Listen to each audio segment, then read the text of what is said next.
Welcome to Virginia City, Nevada. My name is Mark Wybe, and I publish the small-town travel blog Tootin' Towns, USA.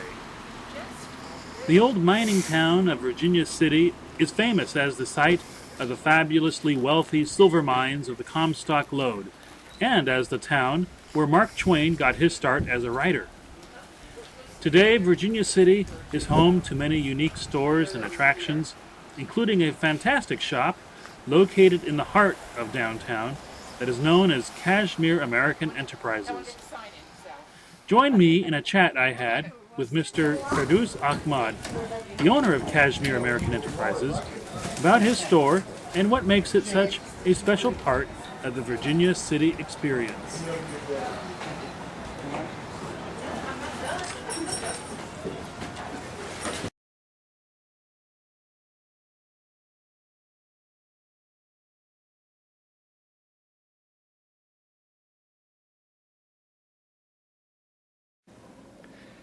Hello, we're in Virginia City in Kashmir American Enterprises, and we're talking with Firdous, who's the owner of the store. Maria and I met him several years ago now when we were traveling through Virginia City, and he provided us with the level of hospitality that we had never really actually known before.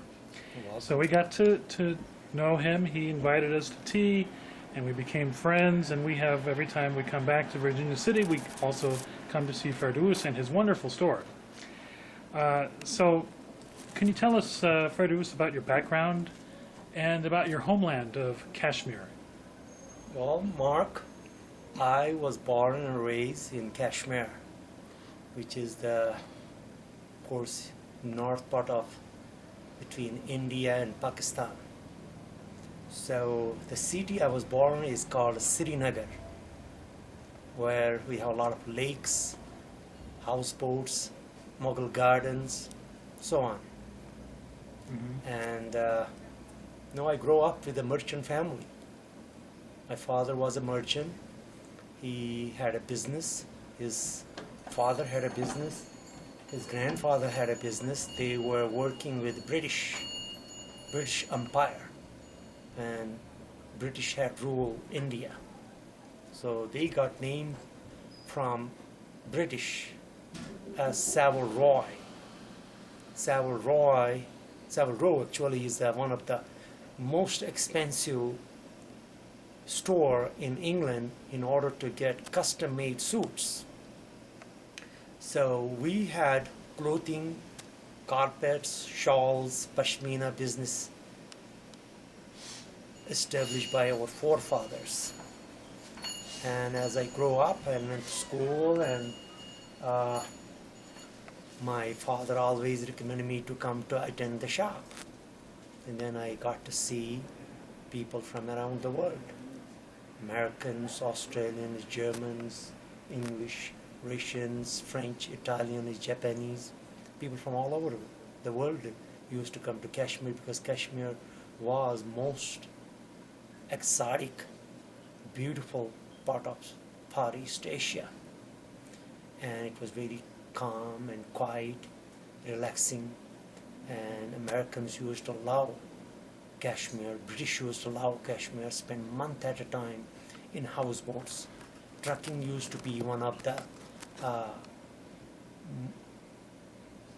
the interesting attraction towards the mountains that Americans, English, German used to like to go. So that used to fascinate Westerners to come to Kashmir. And that was my exposure to tourists. And then I got to learn Kashmiri. I mean, I grew up with the Kashmiri language, but I got to learn English with Americans, English, Australians used to come. And then I got to learn a little French, a little Japanese, a little bit of every country. I knew how to introduction with the customer. How has your homeland of Kashmir sustained you in your business here at Kashmir American Enterprises? Well, Mark, because I grew up in the merchant business, I seen handicrafts, villages, towns, and how people take pride in the art and craftsmen in Kashmir. And that art was so famous, but due to the war, it just kind of sit down and shut down there, and it was not floating. Only those people who buy and who are exporters. But a certain artist craftsman thing doesn't go anywhere. So I thought, well, I am from that part of the land. Why not to open a business? Why not to help my people to import arts and craft stuff? Mm-hmm. And that was the reason I bought Kashmir art. And the art such as chain stitch rugs, such as paper mache, hand painted paper mache, they do it, and they take really pride in this, and that keeps me going because I love to sell my art. I love to sell Kashmiri product, mm-hmm. and it helps me, and it helps back home people. Mm-hmm. So that's what keeps me going, and plus I love to show the quality of work to Westerners, Americans. We get Germans, we get French here, we get people from all over the United States, different states. That helps to answer one of my next questions, which is what kind of customers visit your store? All. I get people from all states. I mean, we get tourists from all the way from Texas, New York, New Hampshire, Boston, Minnesota, believe me or not. And of course, California is not too far, so we get a lot of Californian people, a lot of Oregon people. Mm-hmm. And that also helps for a business.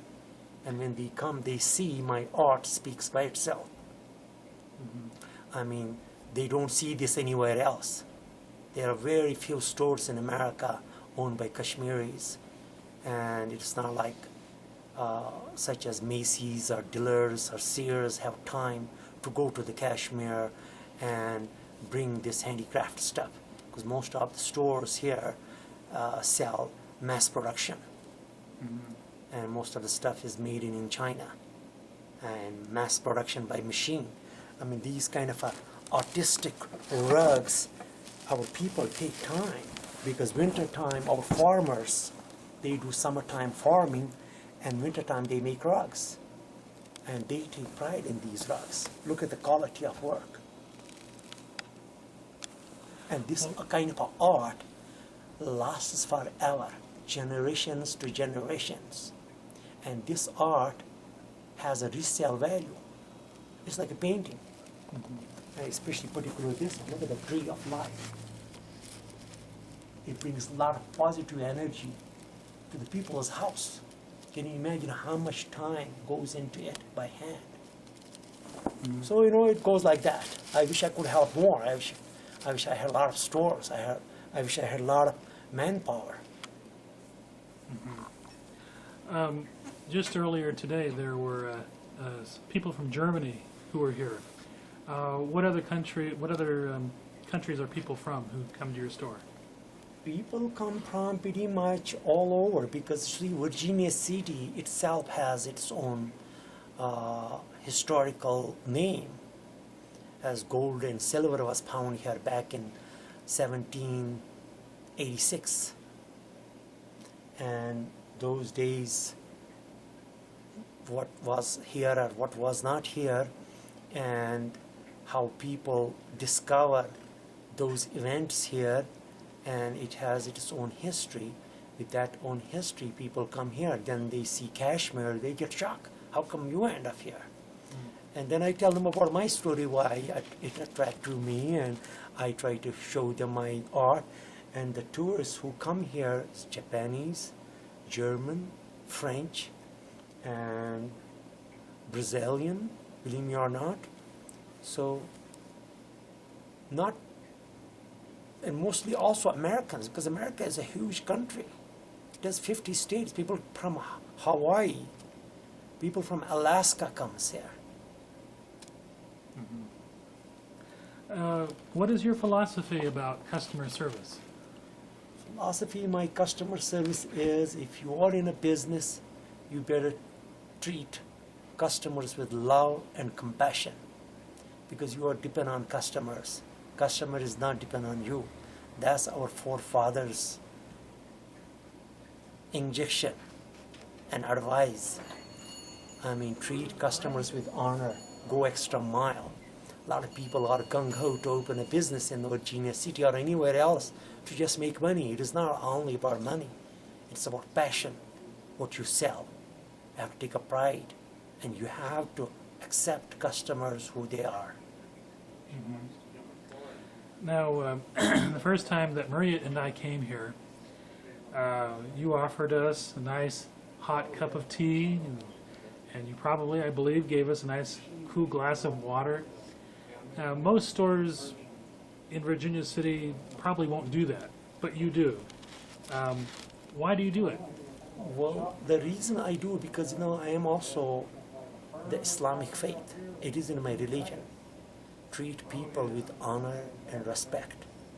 It is our Prophet's advice.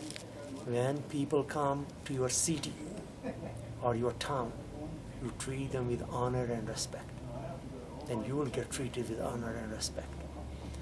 And hospitality is pretty much every Islamic country. I mean, it is in our gene and it is in our religion.